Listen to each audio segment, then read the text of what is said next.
I welcome you all to this webinar on GST refund. Today we have a very learned speaker, Shri Rajiv Luthia ji, on this topic. Rajiv ji is a well-known in this industry, and really there he doesn't require any introduction, but for the benefit of everyone, let me give a brief introduction about him.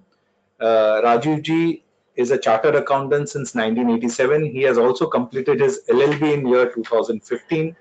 He is practicing under the firm name of R.J. Luthia and Associates. He has given various lectures on GST, service tax, well known in writing articles for WRC, BCA, CTC, AIFTP, STP Association.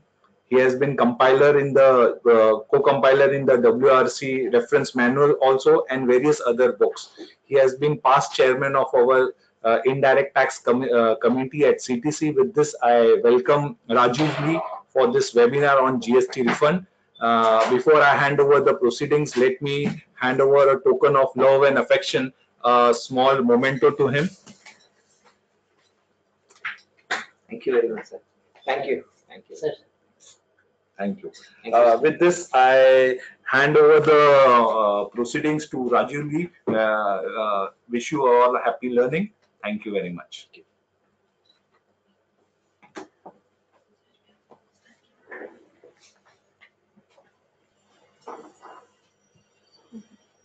Thank you, President, sir. At the outset, my sincere thanks to the Chamber for having given me an opportunity.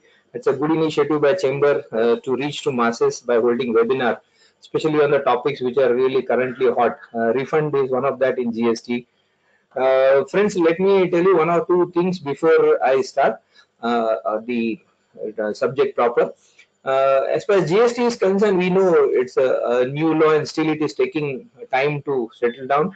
It is evolving and we are all revolving. As far as GST is concerned, it is one issue is about interpretation and second is about technology. And most of the time I have found technology is ahead of interpretation, and it is not lined with the law to great extent. The portal doesn't work. So the circulars, the clarifications, etc. being issued, the law says something and the technology is not allowing certain things. So those are all the issues which are creating a lot of problem. Particularly today's topic is more related to the procedure part. Of course, there are a few interpretation issues, but many issues are related to the processes which are not, happening the way it should have been on the portal for GST. That's one. But my own experience is that the issues which the businessman or the industry was facing for getting refund have to great extent diluted. At least in last 1 month or so, quite a few clients have started getting the refunds. And believe me, I can tell you with my experience.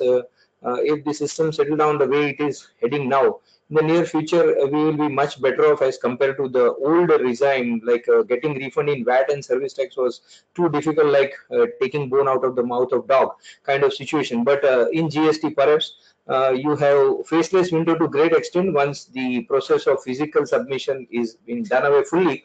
Till then we have to face the hiccups. Well, so what I have done is sir, my presentation contain about 45 plus slides. Some of them are the process part, which of course will be uploaded on the Chamber's website, and those will have a cursory glance on those. But others where the clarification which has come or the interpretation issues are there, we will discuss, debate rather more on that, and then the questions if at all we have on this part of it. With this, we'll start the presentation proper.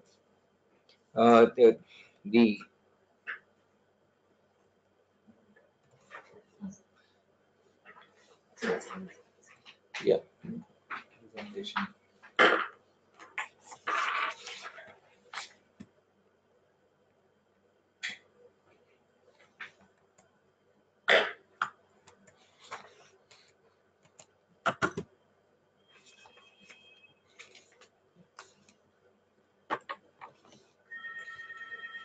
Yeah, the relevant chapter which governs the refund is chapter 11 of the CGST Act, and the precise sections are 54 to 58, which deals with the provisions related to refunds. Now, some of the definitions which are very, very relevant, let us go through few definitions, and then we'll go to the provisions proper. The most important, what is mean by refund, that is also been defined in this case. And what it says is refund is a tax paid on zero rated supply of goods and service. Very important, zero rated supply of goods or service are what? There is a separate definition for that. That's one part. And goods or service or both, or on input and input service used in making such zero rated. So one is zero rated supply itself, or secondly the input service which are used for making zero rated supply, or the refund of tax paid on the goods regarded as a deemed export. There is a concept called deemed export also in the GST, or the refund of unutilized ITC as provided in section 54.3. So basically there are four parts which have been governed within the refund. It is governed, and that has been stated in section which 54.3 is concerned. Now what is zero rated supply? For the purpose of this means any of the following supply or both. That supply could be of goods or service, or either of them or both. So one is exports, that's clear, on the goods or service both, and second is supply of goods, service or both to a SEZ or a developer of SEZ. Now mind well that SEZ is also treated as a zero rated supply besides the exports. Okay, then the next is another definition is what is mean by deemed export. Well, this concept of deemed export was notified through notification 48 from 18th October 2017, and there are certain transactions of the supply which are termed or treated as a deemed export for the purpose of this refund provision or GST. One is a supply of goods by a registered person against advance authorization, that is one. Then supply of capital goods by a registered person against export promotion capital good authorization. Then supply of goods by a registered person of to EOU, and the first is supply of gold by bank. If you look at this deemed export, everything is about goods, nothing related to service, mind well. So these are the only four transactions which are treated as a deemed export for the purpose of a GST, as well as specifically for the refund wide notification 48. Now this notification this has been notified by the government by virtue of the powers which are given for section 147, given by 147. And what 147 section of CGST says is government to notify certain supply of goods as a deemed exports where goods supply do not leave India, and payment of such supply is either received in Indian rupee or currency of a Canadian foreign exchange. Now mind well, this is deemed export although the goods are not going outside India, that's why it is deemed export. But more important, the goods should be manufactured in India. That is very precise, important condition. So taking this clue from that, I'll just give a small example. Suppose you are a trader, and if you import the good from out of India and then you supply the goods to a local company XYZ, which is a EOU, you will not be treated as a deemed exporter although you are supplying to the EOU, but still you are not, for the reason that the goods are not manufactured in India. See, in this case, the second condition, if you look at the notification 48, sorry, third one, that talks about supply of goods by registered person to EOU. Every supplier to registered person to the EOU will not be deemed export. The prima facie important is the said goods should be manufactured in India. So importing and then supplying to EOU, you will be out of the concept of a deemed export. That's precisely very important for this. Now the precise section which deals is section 54, and that is refund by a registered person. And then with that 54 is divided into first subclause 54, subclause 3 within that, and subclause 3 talks about refund of unutilized ITC for any tax period. This is section 54.3 deals with, and what it says that ITC utilized for any tax period, and it is if it is for zero rated supply without payment of tax. That means zero rated, we already discussed SEZ supplies, unit of SEZ, developer of SEZ, or exports outside India, that is zero rated. So if you have some ITC which remains unutilized, and if you are complying this condition, that's one. Or where there is, you are into the inverted tax structure, that is inverted duty structure, in the sense where a tax rate on inward supply is higher than the outward supply, other than nil rated supply or fully exempted supply. So your outward supply should bear a rate which is lower than your inward supply of a goods. Then also you will be eligible for the refund of the excess unutilized NVAT rate. That is section 54.3 says that. But mind well, there is a provision to that 54.3 which says that you will not be eligible for refund of ITC where exported goods are subject to exports duty or exporters have availed drawback. That is very important. One is export duty and second is drawback. So if you have a drawback, then you will be deprived of taking refund. But to some extent, there is a clarification on that part, which I'll be dealing in the subsequent part. In spite you take a drawback, you'll be eligible for some portion of the refund. But this is a provision in 54.3. You take drawback, forget refund to that extent. Now the second section is dealing with the 54.8. So this was about the unutilized ITC 54.3, but 54.8 talks about tax paid on a zero rated supply on payment of IGST. That is, this option being given to the exporter that on you cannot export the taxes, but you can pay the taxes on the export. And while making payment of tax on exports, you utilize the ITC and claim for the refund of tax which you already paid on the exports of goods or service, as the case may be. That is 50. So this is second way, 54A. Yeah, and in 54.8, this second is a deemed export, which we have just seen on the previous slide, having notified 4 transactions. The third is refund of tax paid on advance for which supply not made. That is vis-a-vis section 31.3. You know that the tax is required to be discharged as per time of supply provision section. And if you have received the money and you have paid duty or the GST on the same, ultimately you never make the supply, then that entire payment becomes refundable back to you. That is also governed by section 54.8. The fourth is if you have paid CGST or SGST on intra-state supply of a transaction and later on the transaction is held as IGST transaction, that means interstate transaction, and which was otherwise liable for IGST, then what happens is that CGST become excess paid to that extent, which you will be eligible for refund and which will be governed by this 54.8. The next is payment of tax or interest by you without passing on incidents to the person. That means indirectly excess payment of tax, something you are not liable and you have paid it, either it is tax component or the interest. That is also governed by this 54.8. And the last is advance tax paid by the casual taxable person or non-resident. This casual taxable person and non-residential person, as you are aware, the relevant provision says that you have to first declare, estimate your liability before making a supply, and then you have to take a number and pay the tax first. Then only the number will be given, and then the number will be a maximum period of 3 months time for which the number is given. It can be extended based on the provisions, and then ultimately your liability will be worked out. And if you have paid more than what is your liability during that tenure of your validity of number, that will be eligible for refund, and this is governed by section 54.8. So basically, if you have to segregate what is 54.3 and 8 is concerned, 54.8 every side talks about excess payment of tax or tax paid on the outward supply, and as per 54.3 is concerned, it talks about only the unutilized portion of your ITC, or the inverted structure. That is a major difference between this section. These are all the transactions which will be eligible for the refund under this thing. Now, more important next is what is the time limit.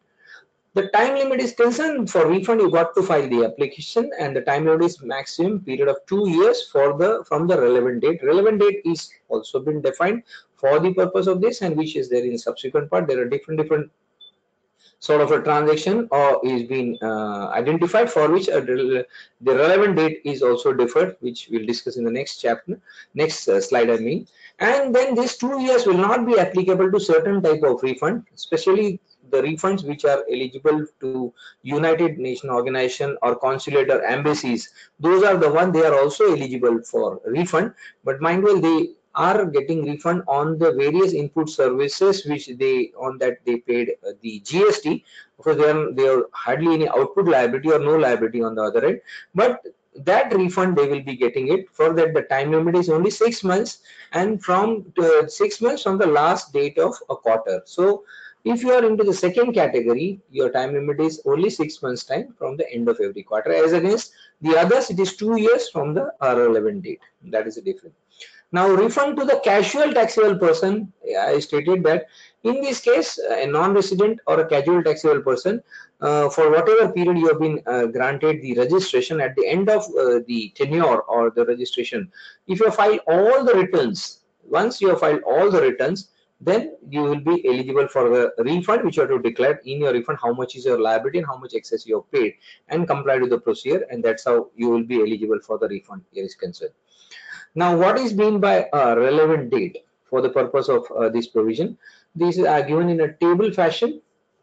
If you are exporters of the goods and if your goods are going by sea or air, mind well. Then it is a date on which the ship or aircraft in which the goods are loaded leaves India. Very important. So you may hand over the goods to the shipping line today, but if ship leaves, say after 5 days, then your time starts, the 2 year period starts after the 5 days. You have to, and this, how to get the date from shipping company, you can get a certificate when ship has left or the aircraft has left India, in which your goods have been gone for exports rather. The second is goods if you are exporting by land, the date on which good passes the frontier.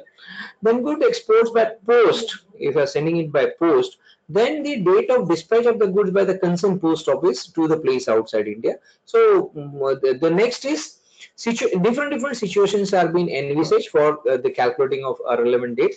And then it comes to service part. If you are exporting the services, but the supply of service has been completed prior to receipt of payment.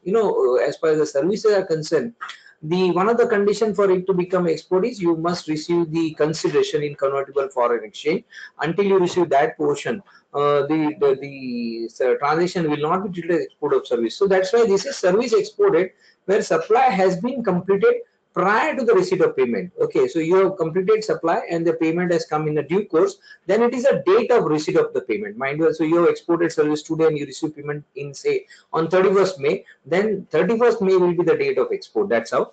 Then next is services exported where the payments have been received in advance. So if you receive the money in advance today and the services are rendered thereafter, then it will be the date of issue. So whichever is a later in nutshell between the raising of invoice and the receiving of payment. Mind well, you can raise invoice only if you have made a supply of services. That is as far as the service is concerned. And then if you have unutilized an input credit ITC by virtue of section 54(3), which you have seen in the earlier slide, then it is the end of the financial year in which the claim for tax refund arises. Very important. As compared to the earlier era, the service tax refunds are concerned, by and large, the 1 year was a time limit in most occasions.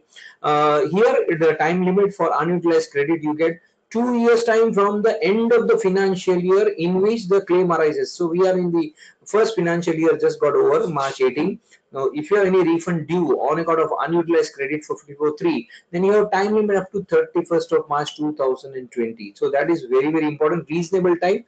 I'm sure by the time your audit, etc., the exact amount, everything must have been worked out properly and you can claim. So sufficient time as far as this is concerned. The next is goods regarded as a deemed export, those 4 transactions which are notified from October. The date on which a return relating to deemed export is filed. So whichever month you are exporting the goods which is covered within deemed export, it will be the date on which return relating to deemed export is filed. So suppose your deemed exports in February, the return is filed on say 20 March, then you are from 20 March your 2 years time starts. The tax refundable, and the word is filed here. So filed, if you have filed on 19, it will be 19, whatever. It's not the due date, it's the date exactly you filed. Then next is a tax refundable as a consequence of a judgment. So you are in a litigation at a forum, either at appellate level or a tribunal level, and thereafter based on the decree of the court or a judgment, you are eligible for some refund. Then it is a date of communication of the judgment, decree or order, and so from that date your time starts for refund. Then tax provisionally paid, so that is provision making payment, and then actually liability comes less and your payment becomes excess. So in that situation, date on which you have done adjustment of tax after the final assessment has been done. In case of person other than the supplier, that means the recipient is also eligible for refund. It was there in the service tax regime also. So in that case, you will be, your time starts 2 year time is from the date of receipt of good or service as the case may be. And the last is in any other case, if you are not falling into any one of this, then still you are eligible, then it will be the date of a payment of tax. So these are the various type of transactions which are envisaged, and the relevant dates are different for each type of transaction as mentioned in this section. Now, how to compute the refund part? The refund amount in case of a zero rated supply of goods and service shall be calculated. There is a formula been given. The refund is equal to what? Turnover of zero rated supply of goods, turnover of zero rated supply of service. That will be your numerator amount. Then adjusted total turnover is your denominator. What is meant by adjusted? That is been defined. I'll take you through in the next slide on that. This will be denominator, and multiplied by the net ITC. That is also defined. ITC, input tax rate, but this word is net in ITC. All these terms are been defined. Let us go through these terms. This is a formula. Now first means what is refund amount? Refund amount is the maximum refund that is admissible. Maximum admissible is unutilized. So if you have ITC of 100 rupees, your refund cannot exceed that. That is what they are trying to say. Refund amount means maximum refund that is admissible. And what is net ITC? Net ITC means ITC availed on the input and input service during the relevant period other than ITC credit for which refund is claimed under sub rule 4A and 4B or both. Mind well, what is this 4A 4B? There is a provision that you can, when you are supplying the goods, also goods to a person, local person who is exporting ultimately. So in that case, there is a provision that you can charge him GST at the rate of 0.05%, that is CGST, or IG as the case may be 0.10%. Now, in that scenario, the person is concerned, he get a less the ITC to that extent. Of course, this 0.05 and 1.1 is also becomes ITC, but the provider, the supplier is concerned, his normal rate, suppose it is 5, 12 or 18 as the case may be, he is charging at much lower rate, and for goods he might have procured at a very higher rate. So in that case, this portion 4A 4B has to be excluded for the purpose of net ITC. So when you are calculating net ITC, this element you will be ignoring for calculating the refund when you are filing under this 54. Now mind well, while calculating this thing, you have to be careful. The words are only ITC on inputs and input services. What happened to capital goods? If you have capital goods, you will not be eligible for refund by going by this route, mind well. That doesn't mean your refund you have to forgo. Even on capital good, you get ITC, and that remains unutilized to great extent. Then there is another option available to you, and this is here is the option for that. Take the example. There is a company A Limited makes supply of service with a zero rate, that is 100% exports, and they have ITC on account of everything. There is input service, inputs as well as capital goods, and they do not have any local supply whatsoever. Okay, this situation is very much possible. Now the issue is there is no problem about getting a refund of ITC on inputs and input service. But what will happen to CG, that is capital good, on that day of paid tax, whether they are eligible? We have just seen the earlier slide on the formula where specifically net ITC doesn't include the capital good portion. So in that case, what they should do it, because there is an alternate route. I have shown you 54.3 as well as 54.8. There are two routes through which you can get a refund.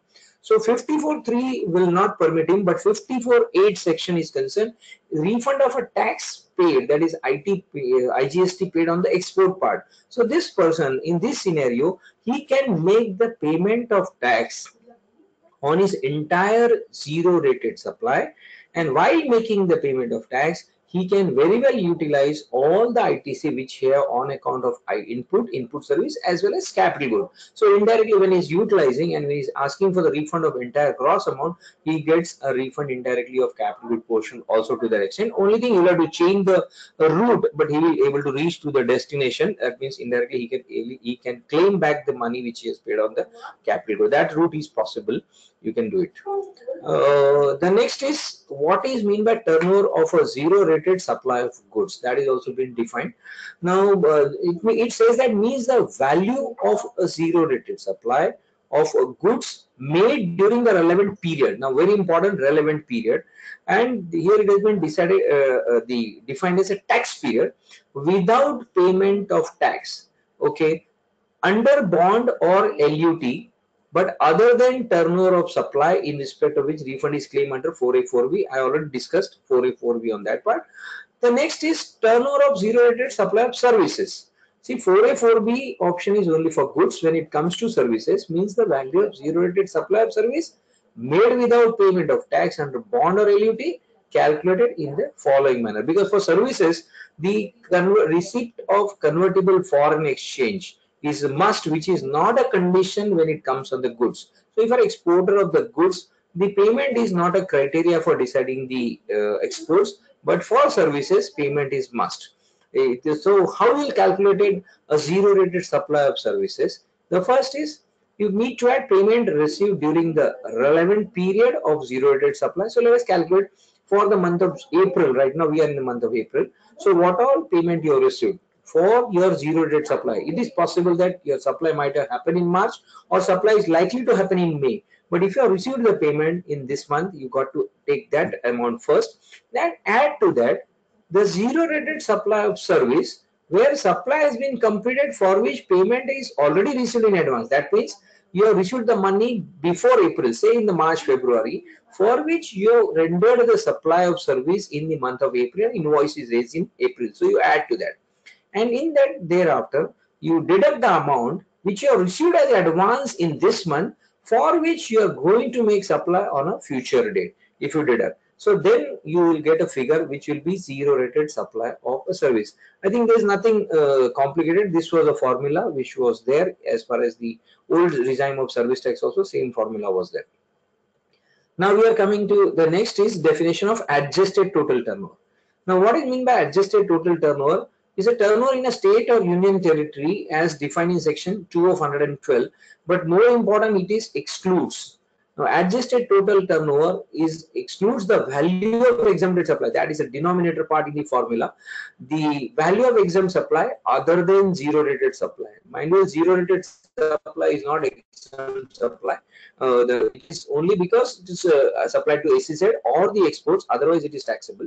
Then the turnover of supply in respect of the refund is claimed under 4A, 4B. So these are all you have to exclude for reaching to the total adjusted turnover, which will be forming part of your denominator in the formula. The next is periodicity is most important, and that has been defined relevant period. Relevant period means a period for which claim has been filed. Now it looks very simple, claim has been filed, mind well, but then the claim filing is concerned, is it daily basis, monthly basis, quarterly basis, bi-monthly? So for that relevant period is concerned, even if the definition says period for which claim has been filed, you don't have option to file the refund on daily basis, mind well. So that is very important. Let us see here how it will work. Take an example. There is a XYZ company who makes the following supplies. Now he is supplying in 2 months, we have seen July and August. For the month of July, these are his statistics data. Let us assume they are in the exports, and their domestic taxable sale for the month of July is a lakh rupee, but there is no exports. So that means those zero rate in this month. They are well ITC, and the amount that is also making simple raw material and input service, that is no capital good. Amount is only 30,000 rupees, and the tax liability on the domestic turnover is 18,000. So if you have this kind of data for July, although he is exporter, he doesn't have any export in this month, but he has availed quite a few ITC on the raw material as well as input service, which is meant for the goods or service as the case may be for export, but which is not happening in this month. So effectively what will happen, you will end up paying a tax zero in this month because you will utilize ITC of 30,000 rupees against your liability of 18,000. So 12,000 you will carry forward. That is one in the month of July. Now take the same party for the next month, the situation changes. Next month he has no domestic sale. Is zero domestic sale, and he has complete export sale of 1,50,000, and there is no trade also. So now in this export sale, it is zero rated, and he has carried forward a credit of 12,000 rupees from the previous month in this example. Now the question is concerned how he will get refund, because once he has a exports, then that is zero rated supply, he is eligible for the refund of unutilized portion by 54(3) also. Now what condition says that when you are applying for 54(3), the formula which we have discussed on the earlier slide is taking about net ITC availed during the month. Now mind you, this claim will be filed for the month of August. For the August, export is there, total turnover aggregate fine, but what is the amount of ITC availed? It is zero.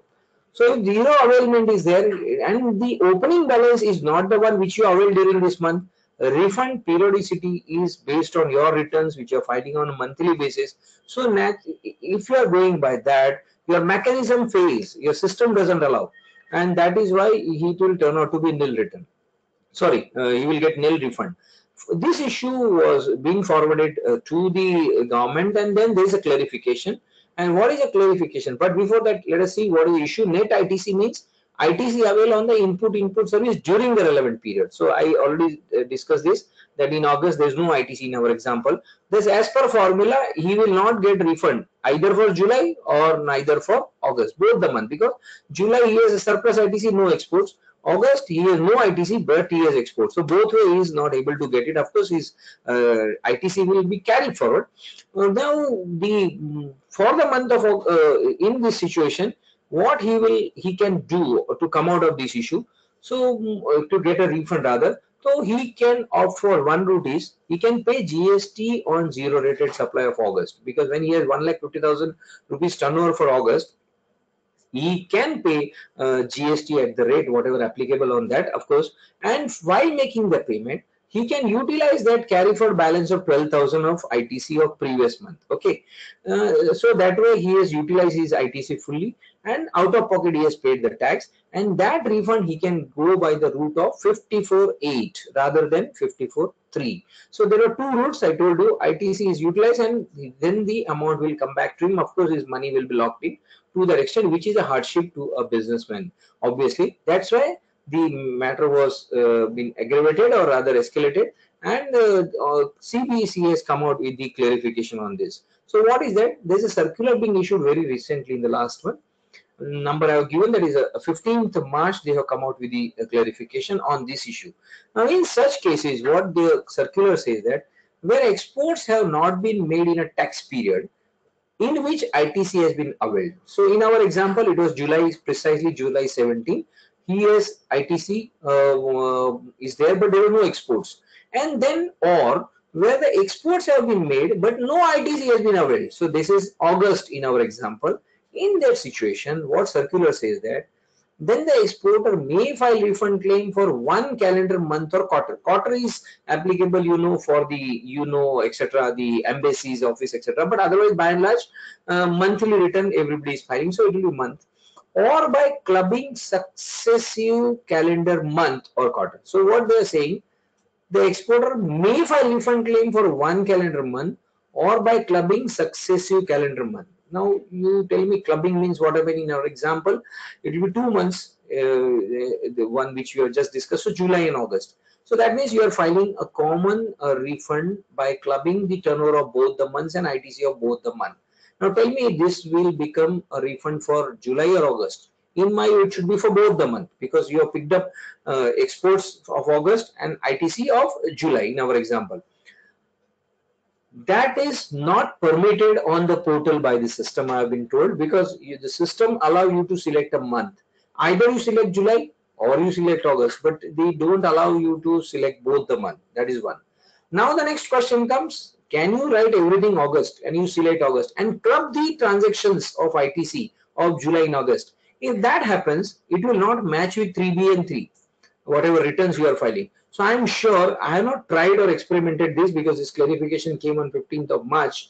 But if you do it, I am sure you will get a objection to the action. Of course, since it is a circular, the objection can be dealt with, and you can say this is the only way possible. Other portal is not, supporting the clarification to that extent. Well, it has to be tested. Somebody has to try it out and work it out. But this is what they are trying to clarify. I mean to say, the technology right now, I told you, that is ahead of the interpretations or the provision in GST to their, so cart is ahead of the bullock. But then we have to deal with it. I'm sure they will come out with more clarification, or they will try to make suitable amendment in the, or rather the correction on the portal to that extent. Then further it says that such kind of clubbing, if you are doing it, you need to see one more thing. The calendar month or quarter for which refund claim have been filed, however, cannot spread across different financial year. See, mind well, in our example, we have taken 2 months, July and August. Both fall in the same financial year. But you just push this to the system where the 1 month is, instead of July, it was a March 18, and instead of August, it becomes April 18.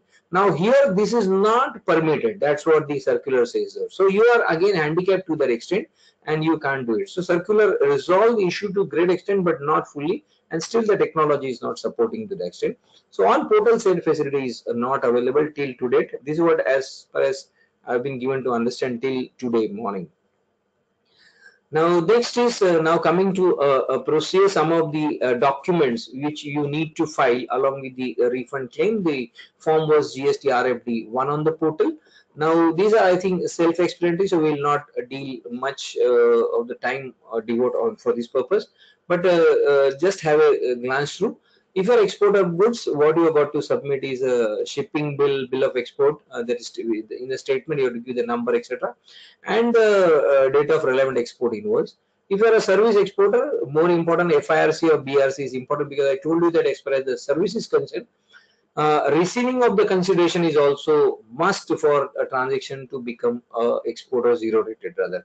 Then SEZ is concerned, when you are supplying, that is also zero rated. Then you need to give a statement where the invoice and details related to invoice number, date, etc., and evidence there of endorsement by the officer of a zone, and that is of SEZ. So that is important. And a declaration that SEZ is not avail any input tax credit. That is very important. You need to. And I really surprised then how they will get when you are not charged. How supply, when you are supplying to SEZ, and if you are not charged zero rated, then how they will get credit? But still, the says that a declaration that SEZ is not avail any ITC on, at least on this transaction, they are otherwise also not eligible. But anyway, and then supply of service to SEZ. It is a number, date, invoice fine, evidence is fine, but detail of payment, which is very important. Of course, your SEZ is going to pay in Indian currency, but till the payment is not received, it will not be zero rated directly. So that is also very important. You need to submit that detail also. The next is certain other document when it comes to deemed exports. What you need to submit is the number, date, fine, and other evidence as may be notified. As of to my knowledge, nothing else has been notified. Then rate of tax, that is inverted structure is there. Then the number and date of invoice, etc., that is also self-explanatory to the extent. Provisional assessment, that is copy of the order when your final assessment has been done, and reference of order number. I think very rare cases will come across on that front. And if you have made excess payment of tax, if you're by any chance, and then you are finding, then statement showing detail of amount of claim on account of excess payment, you need to explain how it becomes excess, and entire working you'll have to give in a statement. And the tax paid on intrastate supply, but later on it has held as a intrastate. So in that case, you have to give a transaction detail entirely on a statement, and then how it was intrastate, why, how you paid the tax, the detail you need to give. The next is refund application has to be filed in RFD 01. That is a form. This form need to be, now mind well, when I am discussing with this, there are quite a few circulars being issued on the refund portion, virtually in July to August, October, November, December, March. So almost 6 circulars we have on the refund till now, to my knowledge. And some of the circulars are, I mean to say, withdrawn or written, become redundant. But in my presentation, I have taken all those circular, but I have put a remark also ki now this circular is no more valid. But if somebody has the old refund issues pending for them, it perhaps may be useful to that extent. That's why I have quoted those circulars also for your reference. A refund claim to be accompanied by a certain document. The very important must is if your amount of refund is 2 lakhs or anything up to 2 lakh or less than that, then the person claiming the refund need to give a declaration, and for that in a prescribed format in the which has been given, and in the declaration he has to state that the incidence of the tax or interest or any other amount for which he has claimed the refund has not been passed on to other person. That is the first and foremost requirement under indirect tax. Whosoever bear the incidence is only eligible for refund. So this declaration, 2 lakh small amount, for that you need not have to go to any consultant, you have self declaration. But when the amount is exceeding 2 lakh rupees, you have to attach a certificate, and it is either by a practicing chartered accountant or the cost accountant, stating that the person claiming refund has borne the incidence. But mind well, it is only if it exceeds 2 lakh. Till then, self declaration of a assessee is sufficient.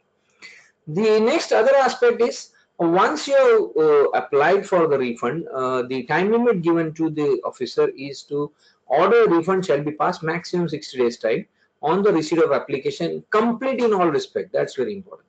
So when you apply, and if there are some lacunas or shortcomings coming out of it, it is not complete mindware, and you will get deficiency memo to that extent. And once you comply with, your 60 days will start from that date. So complete in all aspects is most important if refund is admissible to applicant. And suppose if you don't get a refund within 60 days, so either the officer has to allow you or has to issue you a notice of deficiency, and thereby the principle of natural justice, they have to give you opportunity of being heard and cure the deficiencies or give clarification on the issues which has been raised by the department for the refund. So max is 60 days, either you will get a refund or you will get objection.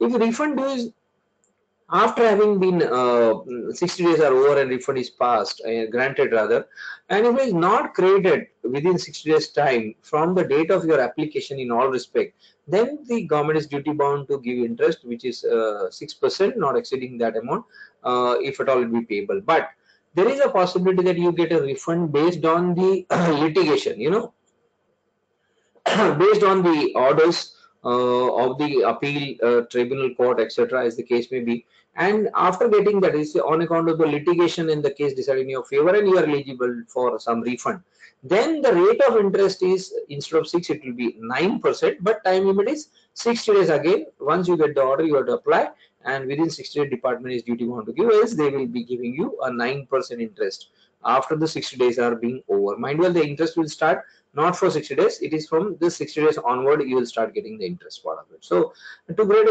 it's a good provision, and rather I mean to say, barring this toothing problem of first financial year, things are settling down to great extent. That's what I have been given to understand in my office also, as well as from the business committee. We have a news that in the month of March, reasonably good number of refunds have been issued since March, and now in couple of days of April. So system is stabilizing to that extent. No refund shall be granted if the amount is less than 1,000 rupees. Earlier it was 500 in service tax regime. Now with the inflation, the amount has gone up to 1,000 rupees. Of course, you can carry forward the ITC to that extent. Now the further is the form on a common portal you have got to file RFD1, but it is not that everybody can file it. If you are UNO or embassy, etc., which I told you that quarterly based you are getting refund, then you are not to use this form GST RFD, that is embassy's office, etc. Or if you have paid IGST on the goods exported, that exporter of the goods, mind well, not services. If you have paid IGST on the goods exported, then you are not supposed to file RFD 01. So these are the only two type of assessees who are not to file RFD1 form for claiming or getting the refund. Separate process is there for them. Refund for a balance in cash ledger. That means whenever you make any payment, it gets credited in your cash ledger. You can pay more also, whatever it may be. It means making payment in cash ledger is no bar. Every day you can make the payment, fine. But if it is surplus any amount, you can claim refund any point of time. So refund in cash ledger to be filed along with GST return. For that is no from. You have to ask for the refund as and when you file the returns for the particular period. It's monthly. So in the return you make, I want this much money back. That's fine, because it is your own money coming back to you, which you have paid in cash. It is not on account of ITC, mind well. So for that form is not required. The except the GSTR 3 of the relevant period where you have to disclose. The assessee shall receive, once you file a 01 form, you get acknowledgement. GST 3 has not even started. Not yet started. Yes, that's the issue, but they again or 3B. So either 3 or 3B. Okay. The assessee shall receive, the provision talks about 3 right now, but alternative 3B is there. The assessee shall receive acknowledgement once you filed 1, you will get in 2 acknowledgement if it is found in order. Now that means the 7 days time is being given to them, and you will get acknowledgement if in order, if there is a deficiency they will issue. So if there is a deficiency, then they will give you form RFD 03 with the kind of, and that will be communicated to you, and you need to cure that. So once that has been done, sometimes these are all on paper. Reality as of now, I don't think it is coming up in that speed. 7 days and all look good on paper, but I'm sure it's a matter of a few months, and you will be because I have seen GST by and large, the hiccups which we used to have it in July, August, September, to great extent have diluted in the month of February, March. Of course, technology is taking its own time to settle down, but still at a good speed now the things are improving to that extent. The proper officer shall pass order in GST or RFD4. Now what happens is if you apply for a refund, then your 90% of the amount of refund will be sanctioned within 7 days. If your form is found in proper RFD 01 is complete in all respect, and 7 days from the date of acknowledgement, that is 02, if the proper officer is satisfied, basically by and large if your documents and claims are proper which you file on portal, you will get 90%. That means this is speed up liquidity. Of course, as of now, very few or hardly anybody is getting. We don't have any experience. If you have, fine, it's good. But its provision is that I'm sure in near future it will happen. But only one condition is that this will be given to only those assessee provided he is not being prosecuted in last 5 years. Okay. For the amount which they have mentioned, 2.5 crore rupees. For if you are any amount above 2.5 crore rupees for which you are prosecuted under any law in last 5 years, then this facility is not. That means you are in the radar. Otherwise, you will be eligible for this refund. The proper officer shall pass an order of refund in RFD 06. That is the order for refund granted. The form is 6, and thereafter he will issue a payment advice in form 5. That is 05. For thereafter, it will be credited in your bank account, which is registered on the portal by the electronic mode. Will be correct, say NEFT, etc. Now the maximum time given to the officer to pass the order is 60 days from the date of receipt complete application. So either it will be accepted or rejected as the case may be. You may get show cause also, you may get deficiency memo as the case may be. And this I already discussed that within 7 days you are eligible for, or rather you will be getting 90% provided you are not prosecuted in last 5 years.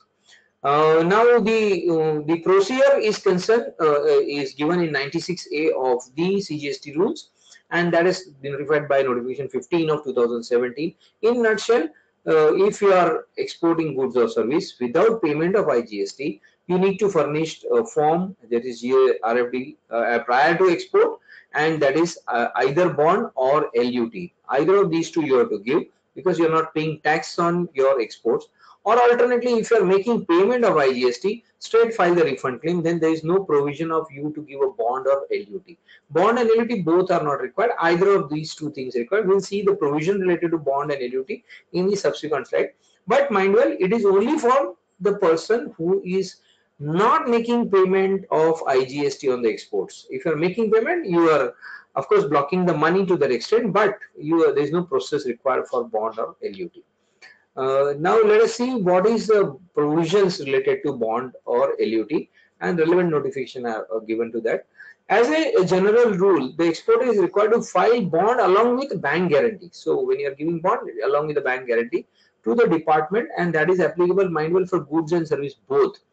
Now in that case, the government has come out with the option being given that instead of bond you can also give LUT.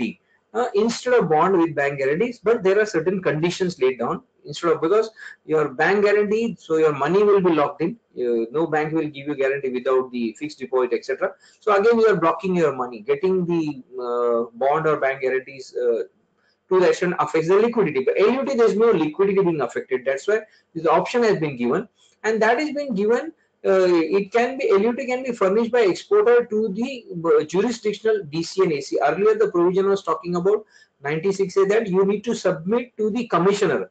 Now commissioner is concerned, everybody goes to the commissioner. It was a bit difficult to monitor also, regulate also. So they have come out with clarification, and that is right on 4th July, that you can give to deputy commissioner and assistant commissioner instead of commissioner, which is mentioned in the relevant rule. So that is one clarification they have come out on by circular number. So that is submission of the LUT is concerned.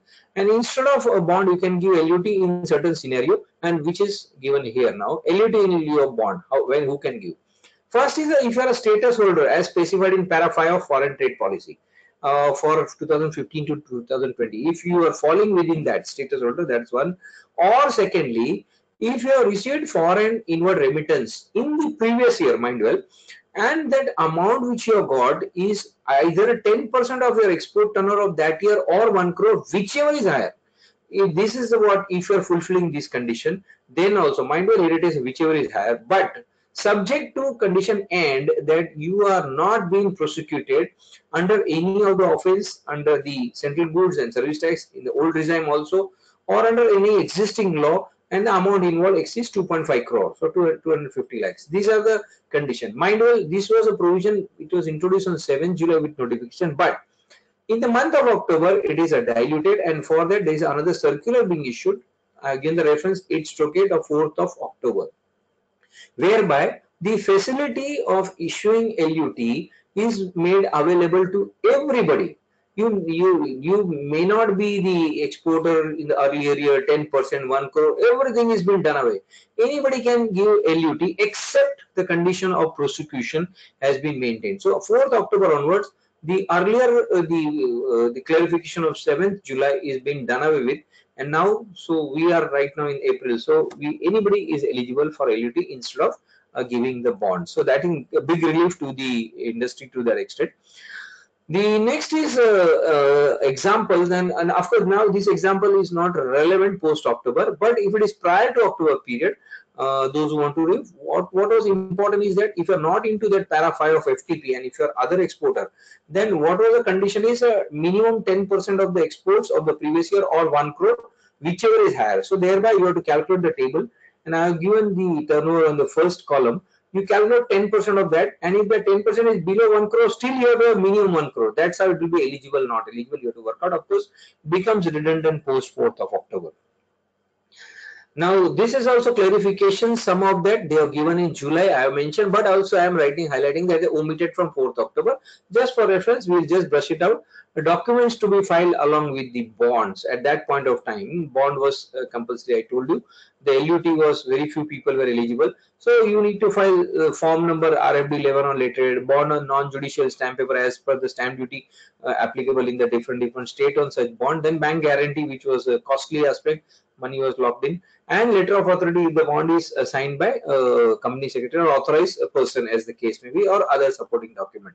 Now that is also being omitted now, mind well. And exporter can furnish running bond, means if you are daily basis, weekly basis you are exporting, a regular basis you are exporting, then you can have one common bond and the value accordingly, can be adjusted against every invoice, and you can give one-time bond or recurring bond also is allowed. And bond should cover the amount of tax which is there. So you give at a time 1 crore rupees of bond, and then every invoice, say 10 lakh rupees tax liability kind of exports are there. Then for a 10 invoice, one bond is valid. That's what indirectly it says. If bond amount is insufficient to cover the tax liability in future export, the exporter will furnish a fresh bond. Fine. And the amount of bank guarantee should be lower of this thing, the amount which is decided by ACDC, and maximum 15% of the amount. That is what the amount stated. Of course, these are all provisions now not applicable. Then for LUT was valid for 12 months, and if exporter fails to comply with the condition of validity, he may require to furnish a bond also thereafter. And list of the document which they are required to give, I already self-explanatory, so I will not repeat that. Be careful, these are all omitted from 4th of October. In case of old, if somebody wants to refer, this is a provision. Then there is another clarification came in 11th August by circular 55, which is also omitted on 4th of October. Now there, so I told you in first 2-3 months there were a lot of hiccups. Virtually there was no refund. Window was not working. Nobody has got a refund rather, and there was no provisions which was very clear to a person. A lot of suffering, and we have seen a lot of news on the highlighted on the newspaper about the refund with the exporters' money are being blocked. So now this was in July, then August also. LET to be submitted later containing sale, signature, etc. Under excise provision, LUT were restricted to manufacturer only. Under GST, it is extended to all suppliers. That means service industry was virtually, they have never heard of LUT kind of things. Okay, but LUT was made applicable to them also. That has been clarified. Then status holder, of course, fine. And it is the most important. LUT bond is a prerequisite for export of supply, including supply to SEZ. So even for SEZ, you require that part of it. And it is to be accepted by department within 3 working days. This was a clarification issued by the month of August. Now it is omitted. And erstwhile there was a provision like CT1 form was required to be issued by exporter to the manufacturer for procurement of bidder without payment of duty. Now this has got no relevance. That CT1 form is not valid post GST from 1st of July. And the supply of EOUs are also become taxable under GST. These are all the clarifications they have given. And acceptance of LUT instead of bond of supply of goods to Nepal, Bhutan is permissible. That also they have clarified, because here the payment never comes in foreign currency, it comes in Indian rupee or as the case may be. A supply of service to SAL will be permissible on the same line. So I told you. Now only thing is that supply of service to Nepal, Bhutan will be export only, payment is in converted for that was the issue at that point of time. Now we'll not deal with that right now. Of course, these are all omitted. It is self-explanatory, so I am not wasting time on this. Yes, all the above clarifications shall be applicable for export post 1st of July. Of course, that time it was clarified. Now let us go to the next part. This is important circular number 8, and that is dated 4th of October, which hold goods to great extent today also. Now, what is circular says now, all the exporter, irrespective of notified under 16, that I told you that 16 notification talks about that who can give the LUTs, who intend to supply goods or service for export without payment of GST. So LUT, that limit and etc. being like the para 5, you are falling within that FTP. Those are the one. And if you all the exporter, irrespective of that, who intend to supply goods service for export without payment of IGST shall be eligible for LUT. So 4th October, anybody can give, except those 2.5 crore the prosecution for 2.5 CR. Now that means these 3 circulars have been rescinded. The 2 issued in July and 1 in August are rescinded with effect from the after the circular number 8 was notified from 4th of October. Now these are the various forms which are there for claiming the refunds. The refund 01 is a section relevant I have given, that is application for refund. Mind you, this is unutilized ITC. The 01 is a refund which you have to file manual, that is a tax paid on your zero rated supply. Then 2 is acknowledgement, 3 is deficiency memo, 4 is a provisional refund order, that is within 7 days what you get. 5 is a payment advice, thereafter only the money will be created. 6 is a sanction order, that is a or rejection order as the case may be.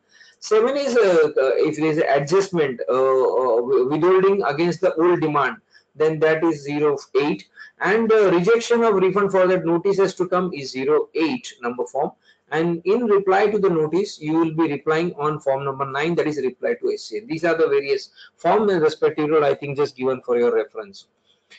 The next is summary of refund claim on zero rated. Refund of IGST, if you paid IGST on the export of goods, mind well, IGST only on export of goods, not on service, then you are not to file any RFD form, nothing, just your shipping bill, and that obviously everybody who is exporting has to file, and then form number GSTR 3 which is not yet notified, but instead of that form number GSTR 3B, either of these two. So 3B is valid right now. Once you do that, you have no other requirement. Of course, the invoice etc. should be matching with your shipping bill, all the information. So the shipping bill will be filed with the customs authority, and based on the refund will come in your bank account. That's what. But this is mindful only for the export of goods on which you have paid IGST. Most important.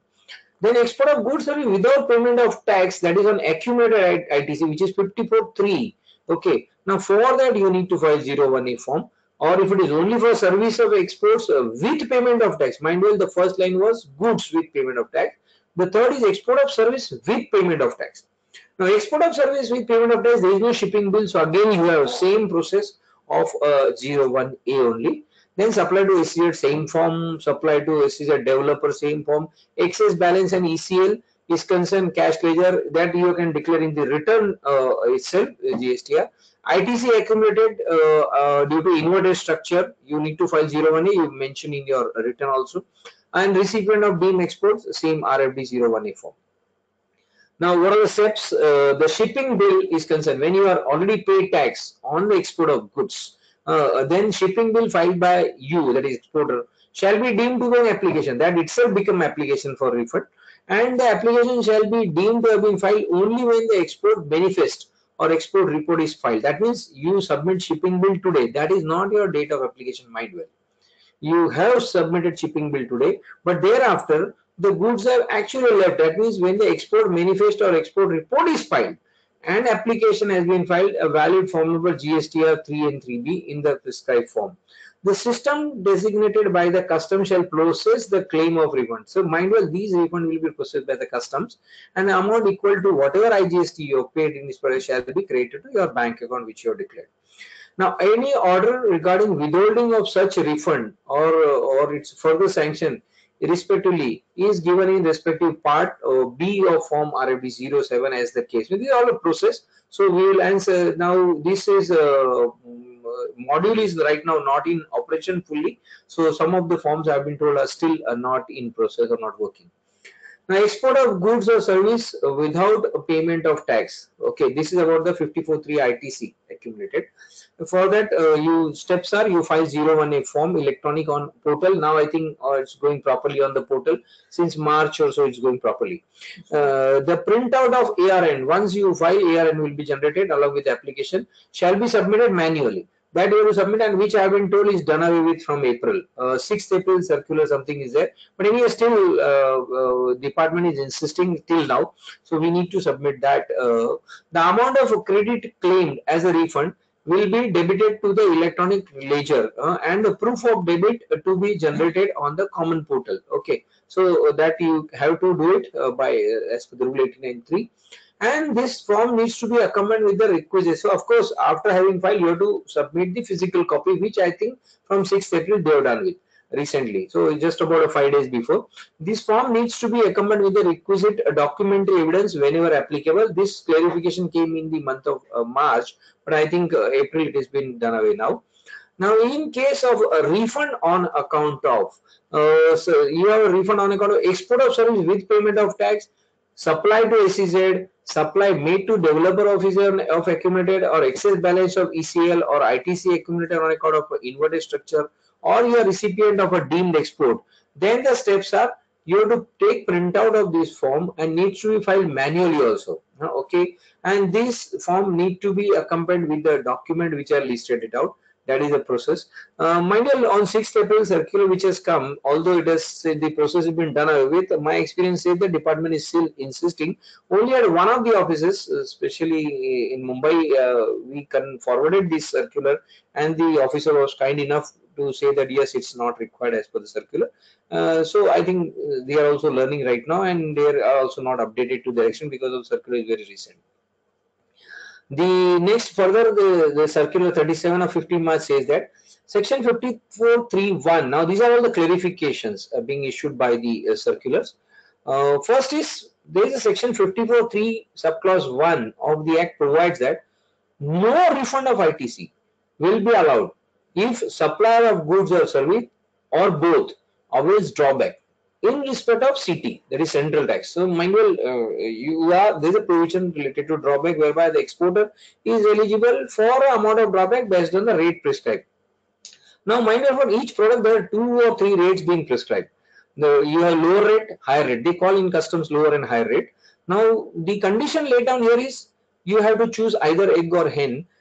Choose drawback, forget refund, or opt for refund and forget drawback. But mind well, that is not fully correct, because drawback, lower rate and higher rate, if you are opting the drawback at a higher rate, then you have to forget the ITC, because higher rate will have the amount or the component related to ITC also. On the lower rate, it will be drawback for the customs duty component. So if you are going by the lower rate, you are still eligible for the refund of your ITC. And that is being clarified by this circular. It is clarified that supplier availing drawback with respect to basic custom duty, which is a lower rate, then shall be eligible. He shall be eligible for refund of unutilized ITC also. And perhaps I have been given to understand that department was rejecting the claim, or rather were raising the deficiency memo on the ground that you have taken a drawback. That time you have to explain the way I have taken on a lower rate. Now it has been clarified with the circular, and if you have taken on lower rate, still you are entitled for the refund. That's one. So this is one good clarification.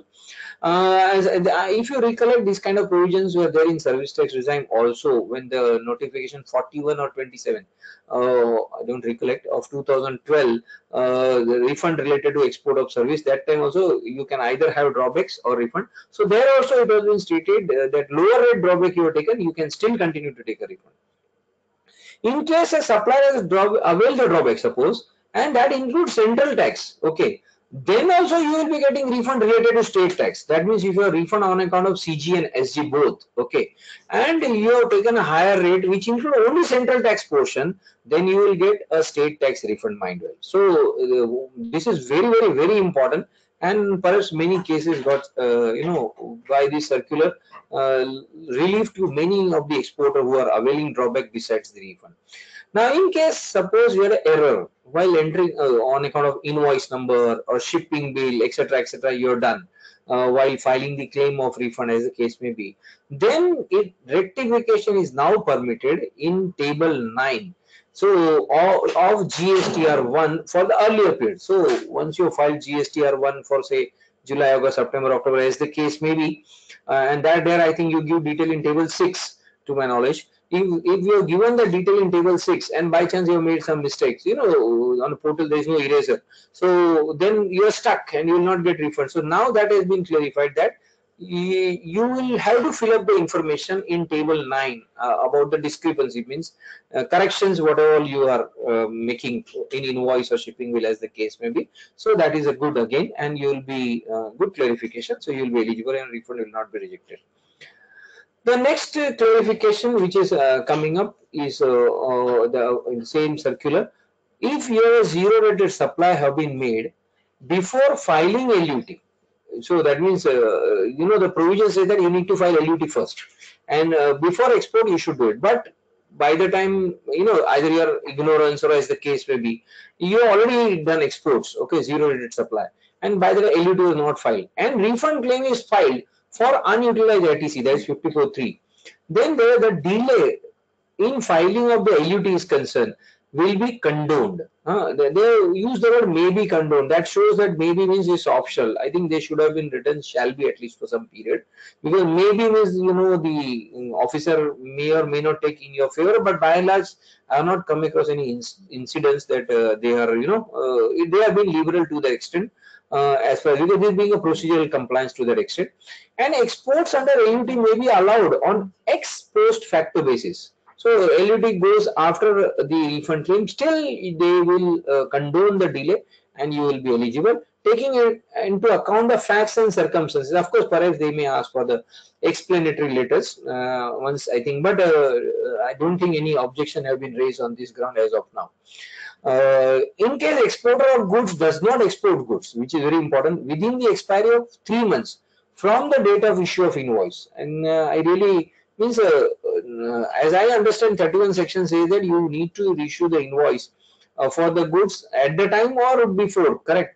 So in rare case you will be raising the invoice before supply happens, but if you have done it and then within the 3 months the export doesn't happen, in such case exporter should not be insisted for payment of IGST first. I mean, so the department was insisting, I have not come across such kind of cases, but if it is there, then department was insisted that first they pay IGST and then claim the refund. I think that was too much, because he has not exported, just raised the invoice.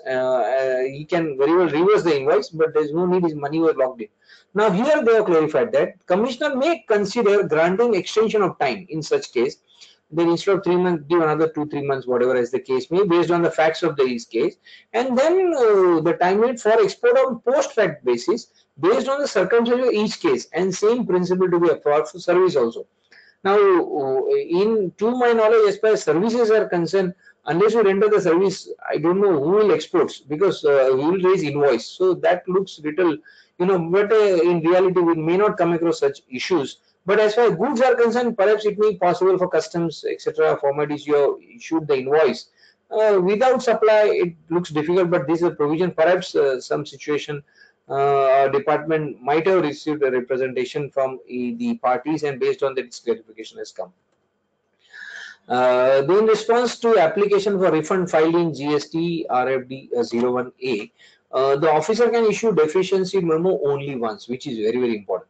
So once you have filed your application and the ARN is generated, then 7 days time is there for them to raise the deficiency memo, and it has been observed in few cases, of course, that once deficiency memo has been given, you comply. Second deficiency memo comes. So then there is a never-ending story kind of situation.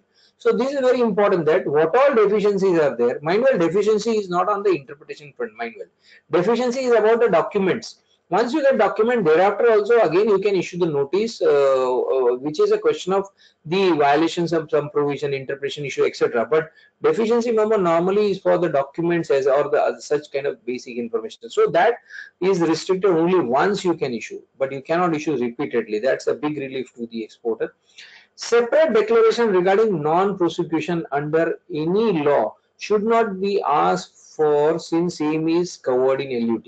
Now, if you look at the format of LUT, it already there is self-contained that I am not prosecuted under any law, which is already mentioned in LUT. Now, when it is already been stated, why you want separate declaration again to go along with that 01A form? So that is been done away with once LUT has been given. I think that's good. And all the circular, what I see from the circular is that the intention is very clear from the government that reduce the hardship of the business community and fasten the refund process to that extent. And I think it's a positive approach to that extent by the government. The transitional credit cannot be treated as very, very important. So transition, we are facing a lot of issues on Tran 1, forget that is not topic. But if you have taken transitional credit on 1st of July, and then you are trying to get that as a refund by virtue of any 54(3) or 8, then that will not be treated as net ITC. Of course, net ITC will be for 3 only. It will not be 3. 8, of course, is not affected by this, but cannot be treated as a net ITC for the purpose of computing the amount, because that is a carry forward of the earlier regime unutilized balance, and it has no connection with the exports being made in this. And even if there is a connection, then also the law prohibits that it is only ITC availed during that particular month or quarter. So if you have taken that opening balance or the transitional credit, that is not, and which is clarified by the circular, it will not be eligible for the purpose. Of course, you can even for inverted structure it will not be, so you can carry it forward. Then next is in case of a difference in the value of exports in the GST invoice and corresponding shipping bill. Now, if there's a difference coming up on that for any reason, now you write X amount in shipping bill and you write something else on the invoice, GST invoice, then the issue comes how to calculate the amount of refund, because the turnover figure, zero rated turnover figure has to be mentioned in denominator numerator as the case may be. For calculating the refund amount, the clarification is there. Whichever is the lower amount will be calculated or rather taken for the purpose of doing calculation. So here, if it is not matching, the department is not required to issue any objection deficiency. Whichever is lower, just take that amount and according. So that is, I think, welcome provision to that extent. Rather than raising a deficiency or a issue, resolve it and take the lowest amount. It has been clarified that refund claim under existing law, very important, existing law means the service tax old regime or the excise as the case may be, shall be disposed of as per the procedure laid down under the existing law. So for that you need not have to apply on GST portal. Any refund for the period up to 30th June in the old era, you have to follow that procedure only for claiming the refund, and for that you don't file this RFT 01 etc. as the case may be. If that is being filed, that has to be rejected, has been clarified. I think quite and this is provided in the law also. In case of a refund file under existing law is granted fully, in the sense old law may you have been you applied now for the old law and it is granted, then the department say that it has to be paid in cash only. You cannot give credit into my input credit register on the portal. So it has to come to me as by cash only, and say partly it is rejected. Say 100 rupees refund claim was there for old regime and 85 is granted to me. 85 has to come to me by cash only, mind well, and the balance 50 will be lapsed by virtue of section 143(2). So you cannot take it as a credit and then transitional etc. That is not gone, it's gone forever. So that was a very clear 143 says that if you don't want refund, just take it as a tran 1 credit and at least your 100 rupees full claim remains with you. But once you opt for, it's a risk. If it is not accepted by the department, for of course you can challenge that, that's fine, take it in the higher forum and fight it out, fine. But if at all you don't succeed, then that is gone forever, it's a loss or lapse. That is what the clarification again. I think this was very clear in the statute otherwise also. Then further clarification, in case the refund where the exporters have this, I think I have already dealt with just at the cost of repetition in a minute. In case where the exporter has not been made, export has not been made in a tax period in which ITC has been availed, or where export has been made but no ITC has been availed in state tax. We already taken this example in the earlier slide, July August. Then it says that you have to club it together and success, and which I already stated, portal is this facility is not available. So this is one has to look into, a government rather has to look into how to resolve the issue. The next is it is clarified that the realization of convertible foreign exchange is one of the condition only for export of service. Mind you, I told you that as far as goods are concerned, there is no such condition in the old regime as well as the new regime is concerned. Once goods goes, tangible item goes out of the country, fine, it is export whether you get money or no. But as regards service, it's a different thing, and you condition of payment is must. The said condition is not envisaged in the law for the goods. That is also been clarified. I don't know why it needs to be clarified, but still. Therefore, proof of realization of export, which is being demanded, I think there may be instances where the officers may be demanding proof of realization of exports for goods. That is not to be insisted, is being clarified by the circular. And the last portion is that there is a notification 40 last year 2007, and which provided supplies for exports at a concessional rate when you are supplying to a person in India who is ultimately going to export. Okay, so in that case, the option was given to you to charge tax at the rate of 0.05% SGCG or IG 0.1% instead of the rate applicable. So that though, because the goods are ultimately going outside India, which will be exported by the buyers. So then, of course, there were conditions. So in that scenario, subject to certain condition, the said notification, which is stated, is optional. Okay, so exporter will be and it is optional obviously, and then it says that the exporter will be eligible for ITC of that 0.05. Mind well, it is reduction in the tax so that the less amount is locked in the working capital. That's why this facility has been given. Okay, but it doesn't mean that 0.05% is not eligible. It is a tax only, and that is eligible for claim of ITC. And the amount locked in, liquidity issue is resolved to great extent, big relief to that extent. Of course, in real life, very few people have opted to do it because of the conditions are a bit harsh to that extent. Unless you are in a regular touch of your customer, it's a bit difficult. But anyway, the department perhaps might have rejected the claim of ITC on this 0.5% portion also. That's why these clarifications come. The next is a supplier who supplied goods at the concessional rate. So if I am supplying goods to a person who in India who I know is going to export, so in that case, this option is given to me to charge at 0.05 CGST as the case may be. But the further clarification said that the supplier means I who supplied goods at such concessional rate, I am also eligible for the refund of amount because when I charge at such a low rate, my input was procured at much higher rate. So I fall into that inverted structure. See, I procure the goods at say 12%, and I supply to a person who is exporter, but at a concessional rate by going by this notification number 40. Then I'll charge him only say 1% IGST, 0.1% IGST. So my ITC will be more than my output liability. That is also making me eligible by virtue of inverted tax structure, and therefore 54(3) subclause 2 I'll be covered and I'll be eligible for the refund. So this has been clarified. Although I'm not exporter, mind well, I'll be eligible for that. The next is exporter of such goods can export the goods only under LUT bond, cannot export on payment of integrated tax. That is very simple.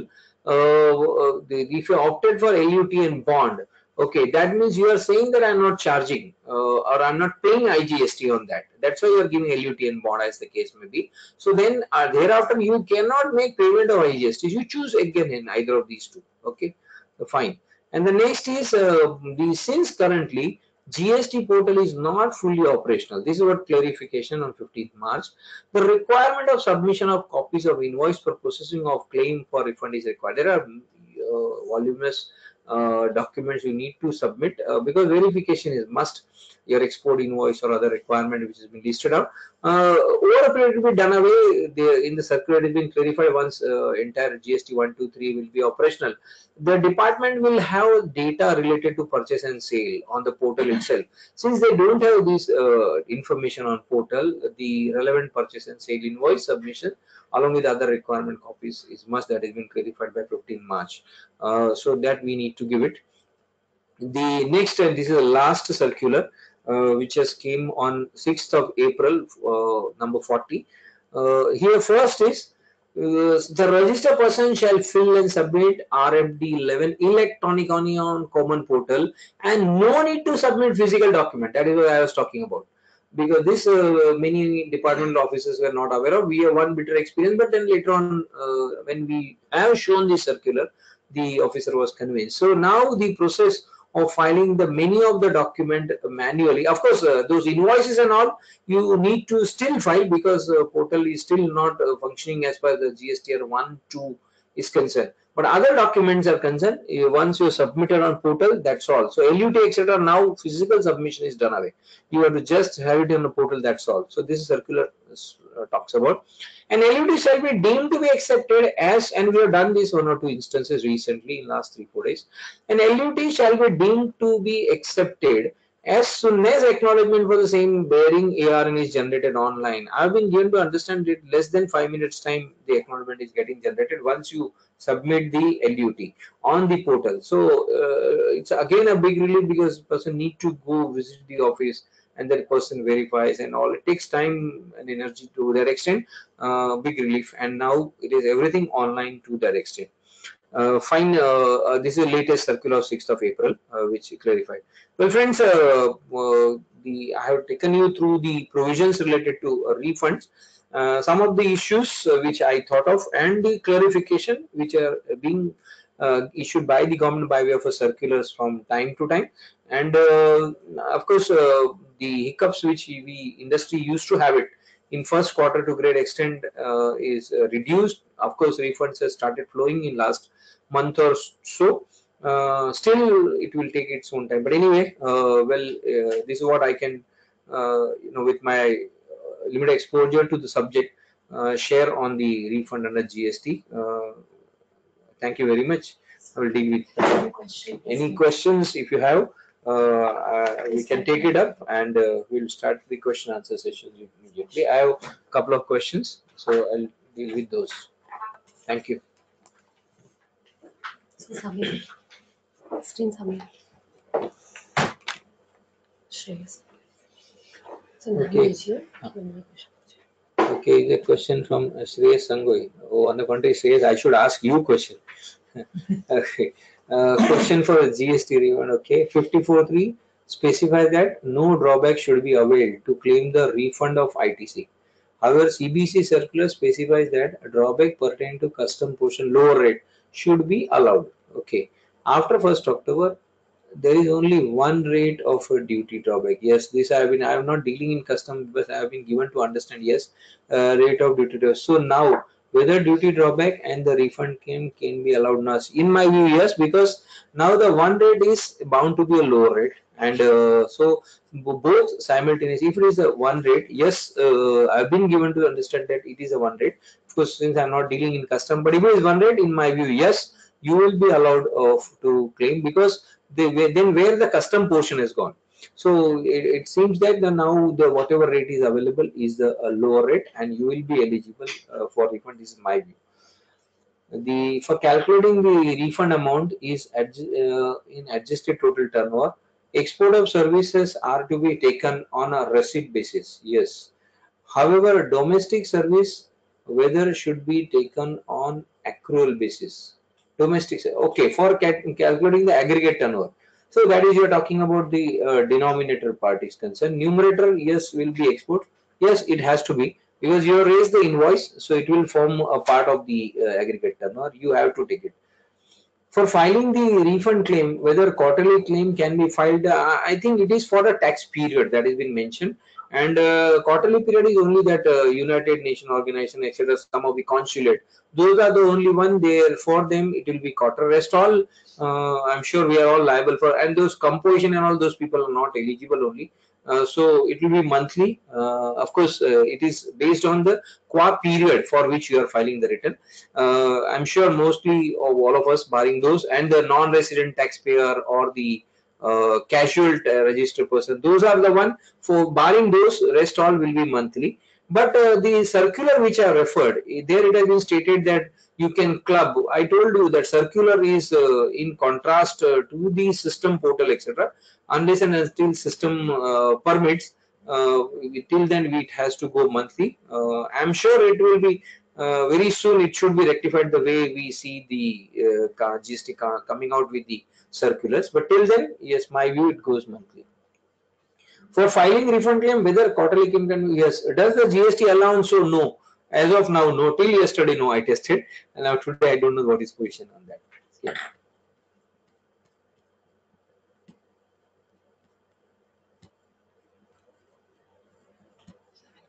A few questions here. So here's a question from Mr. Shirin Palanpurwala. Yes. Service supplied by SEZ. By SEZ, you're talking about to DTA. Should payment be made in forex? Absolutely no, sir. But it has got no relevance with the refund. I'll take the issues only which are relevant to refund. But anyway, SEZ to DTA means the customer is in India. There is no question of making payment in foreign exchange. And even if it is there, this is not pertaining to refund. Absolutely no. SEZ only for the purpose of tax, it is not India. Otherwise, it is part and parcel of India, and the payment will go from the Indian rupee. Whether in case, another question from Barkha Chaudhary. Okay, whether in case of a refund for export of goods with payment of tax, documents are to be submitted to the customs as well. You are talking about goods. So when you are making export of goods and thereafter with payment of tax means, I believe you have paid IGST on that. So it is a not 54.3, it is 54.8 refund, and which I told the shipping bill itself is a refund application. So there is no need to file any forms, etc. Nothing. Documents are to be submitted to customs. There is a normal document which customs otherwise also asking for from every exporter. That is must. They, yes, those document you give. Otherwise, in GST there is no additional requirement. Once you have filed shipping bill, that's fine on that. The next is from Dilkush Malaysia. If GST is paid wrongly in a particular head, okay, can we claim refund? Particular head, I don't understand. I believe it is an excess payment made in particular period. Let us talk in that fashion. Say in the month of March, your liability is 100, you paid 120. I presume that way. Actually, she's saying my liability is of IGST and I have paid CGST, or my liability of CGST and I have paid IGST, whether in date of cash ledger. Okay. Instead of CG, you have paid IG as the case may be. It looks like that. Yes, that is what Hemang is trying to clarify. So whether we can claim refund? Yes. See, you are already discharged the tax. So now this is not the surplus left out in your electronic ledger. See, refund for this kind of provision is concerned. Whatever is surplus left out in your ECL, that much you are eligible for the refund. Here what has happened is that payment of SG, you have shown as payment of IG. The amount was already due. Okay. Now there is a provision, then when you are making the payment of IG wrongly instead of CGSG, the adjustment is permitted. But when you are making payment of CGSG wrongly and the transaction ultimately decided or determined as an interstate sale and liability is under IG, then what happened? You pay IG first and claim back refund of CGSG. That is a provision. So you can get refund of CGSG, but provided first you pay the amount again toward the IG. Okay. Vice versa, adjustment is allowed because IG is not a tax. CG and SG is only tax. Okay. The next is inverted tax structure. Here is Mr. Shivam Singhal. Inverted tax structure refund allowed in case of a job worker industry. There are certain industries which are barred, and I need to refer. Let me tell you, but uh, I'm not very sure about it. Let me tell you honestly. But there are certain the SSEs who are prevented for claiming the refund. Job worker, I think textile it's not allowed. There are certain industries which are specified that they won't be able to claim Yeah. outflow. No, one is the construction industry. We are aware that's fine. Textile is another. There it is not allowed. But otherwise, rest all the job worker, yes. But I'm sorry, I need to check the relevant notification for that. As far as the refund to job worker. The next is, if it is conditional that overflow is not allowed, then it will be. Otherwise, then I think yeah. Construction may overflow is not allowed. The next is from Jaini Kapadia. One minute. At first instance, exporter opted for LUT. Okay, exporter opted for LUT. Thereafter, changed to charging of IGST on export invoice. So, following last recent circular, whether exporter will be receive refund of IGST, that has been clarified. You cannot have both. You know, option is given to you, but you exercise the option. Okay, you are having exercised LUT. The changing is not allowed. That's the circular says. So I think in my view we have to go with the circular to that extent, because this is a procedural part and which has been clarified. So having opted, you cannot change the option is my view, and you will have to go by the 54(3) route only. Next is Mr. Abhijit Nikam.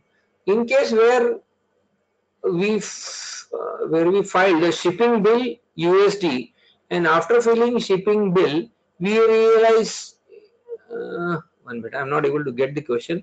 In case where we filled a shipping bill USD, and after filling shipping bill we realize it must be in euro. Euro. Okay, anyway, so what you are trying to say with this, I told you the amount invoice which you have raised. See, you will be writing the value in the and this whether it is goods or service not been mentioned. I presume is it a goods?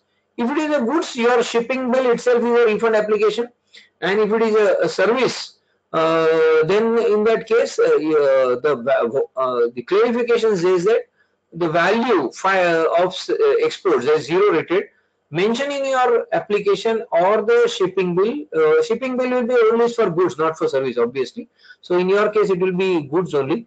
And if that being the case, the realization comes in a different, doesn't make a difference, because for export of goods, realization is not a criteria only. It is only the goods going out, that's fine. Okay. Then next is from Harnish Mehta. Zero rated supply was wrongly shown in as a taxable service in 3B. Hence, while making refund application, error appears that no outward supply. No outward supply. Shown as taxable service, so it is outward supply, no?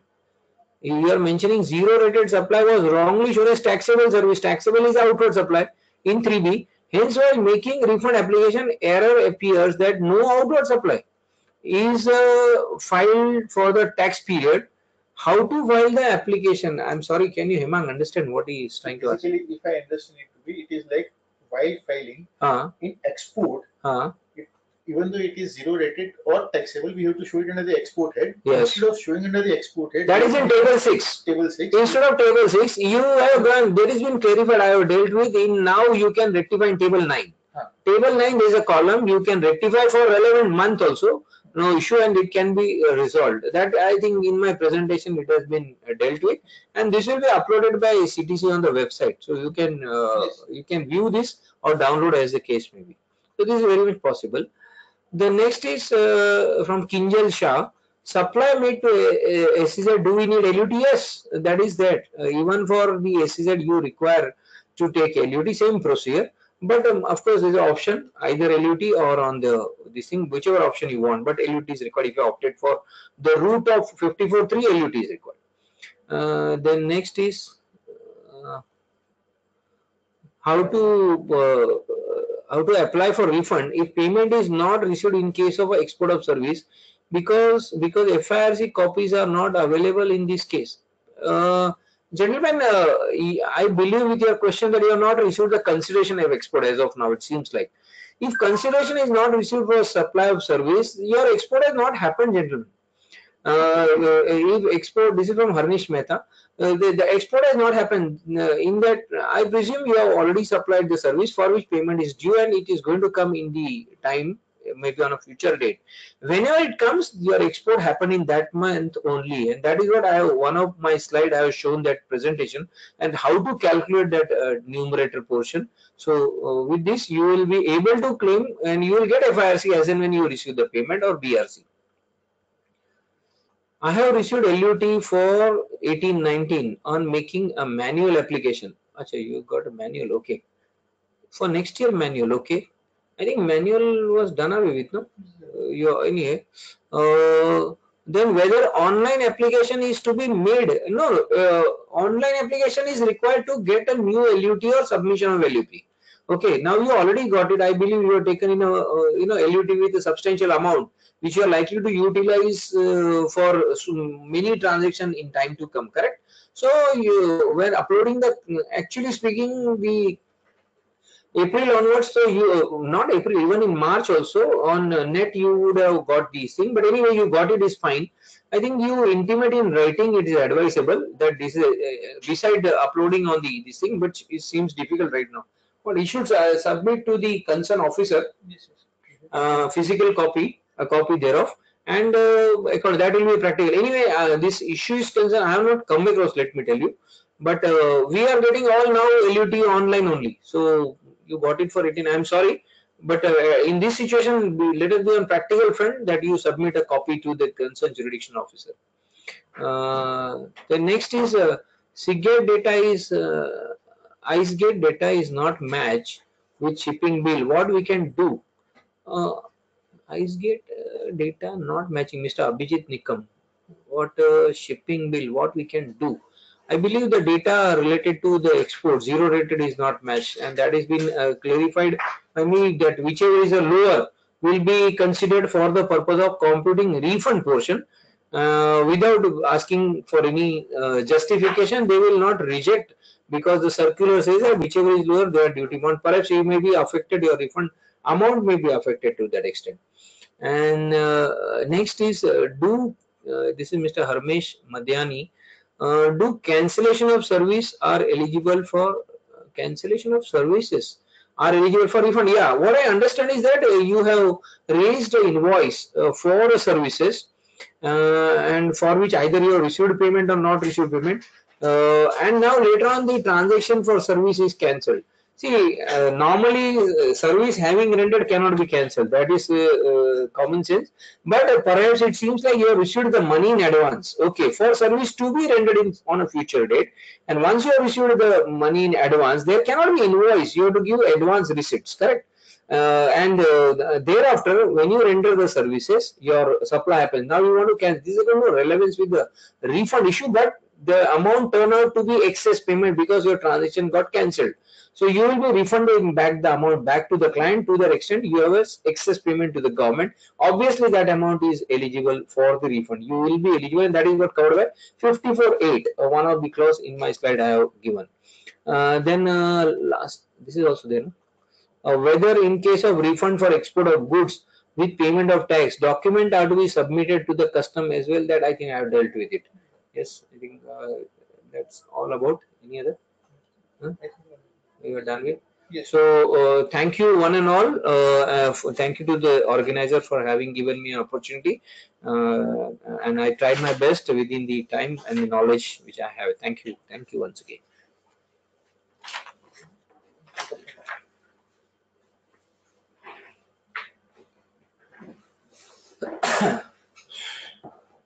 Friends, as you know, refund itself is it had been under the GST as a funding to the government. It was a difficult task to get a refund. By now, the process has been simplified and things are moving better. But it was a difficult task. And as Rajiv said, it was like a cart moving ahead of bullock. But with the explanation and presentation being provided by the Rajiv, I think we all are now sailing with a better position, and now our cart will be moving in the proper position, and bullock will be ahead of our and the cart will be behind. I, on behalf of CTC and all of you, propose a hearty vote of thanks to our speaker Rajiv bhai. Thank you very much. Thank you very much.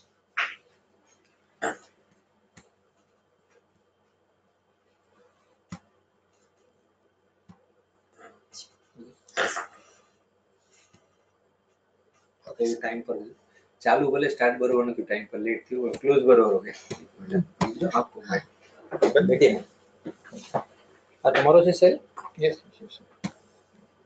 ये मारो છે તમારો છે. Okay તો બહુ કઈ કેટલી mistake કાઢી હોય ના ભાઈ ના.